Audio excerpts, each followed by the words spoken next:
This tutorial is going to show you how to do a manual booking, imagining that a client has handed you a booking form or a check and some cash, or perhaps even given you their credit card details, but they've handed you a manual booking and you need to do it yourself. So from your home page, after you've logged in, click on Bookings, Create Booking. Now you'll see here we've said NB, adding bookings manually ignores space availability and enables you to add clients even if a class is full. So if you've got a situation where you've got a full class and somebody says that they're leaving, they're not able to go through with it, but their friend would like to come instead, you can book their friend in manually without having to release the first person before you can do so. This means, of course, with it being a live online system, if you cancel that first person and release their space, one, if you've got anybody sitting on a waiting list, it'll automatically give the space to them.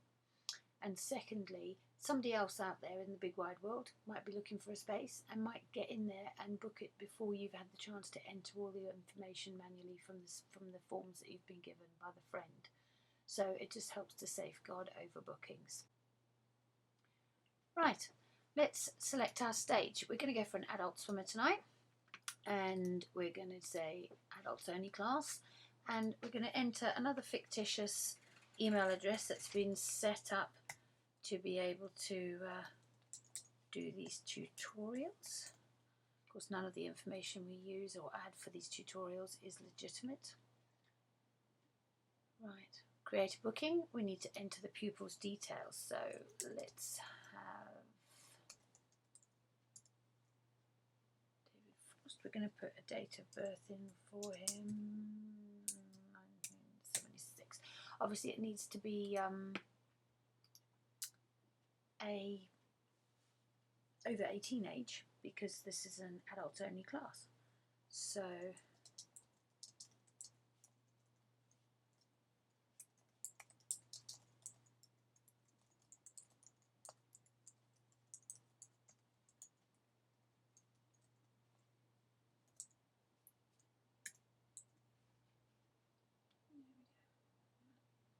some of these in. Just give him some made up numbers. You can see it offers you other numbers that have already been entered before, so kind of predictive sort of thing. Right, medical conditions, we're going to say there's none. Other information, very important to have this, because if you've got an adult and the only mobile number you've got is their mobile number, then if there's an accident, if anything happens, if someone's epileptic or something like that, you'll need to get hold of their next of kin to let them know. So it is important that this is included, and that's why we've added the instruction there in red, or the example instruction. So let's say that David has a son called Adam, so we're just going to type that. Obviously you can type it however you want to enter it. There's no hard and fast rule here. We're going to pretend we've also got Adam's phone number. You could of course include that information requirement on your manual booking forms if you are going to offer manual booking forms. We'll click on next, and we get to the confirmation and payment page. Now, because you as the business owner have actually entered this person's details manually, it's asking you to please check the details and choose a payment option. Now, we're going to assume that David Frost has actually given you his credit card details, so that I can take the advantage of showing you how to do a credit card transaction on this tutorial. So we'll be clicking on this button in just a minute. But first of all, you can see that if he gave you a check, you'd click that one. If he gave you cash, you'd click that one. And if he had already done a bank transfer and given you proof of the bank transfer already being done, you could click that one. Those three all show £75, which, if you look up here, shows you that's the last remaining classes of the term, of the season or the term, or whatever you want to call it, of the course that you have currently booked and on offer. The one that we're going to click is a different amount, £76.25, because this includes £1.25 in fees which are levied by Stripe for the stripe.com account. Class Organiser does not levy any fees at all for the use of the system.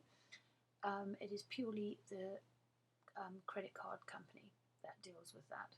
So we're going to click on pay $76.25 now, and we've got a fictitious account set up that we can use here. So I'm just going to enter the credit card details that he has already given me earlier on in the day. We're not going to click remember me because obviously it's just a client's payment. We don't need them to remember us. Click on pay $76.25. And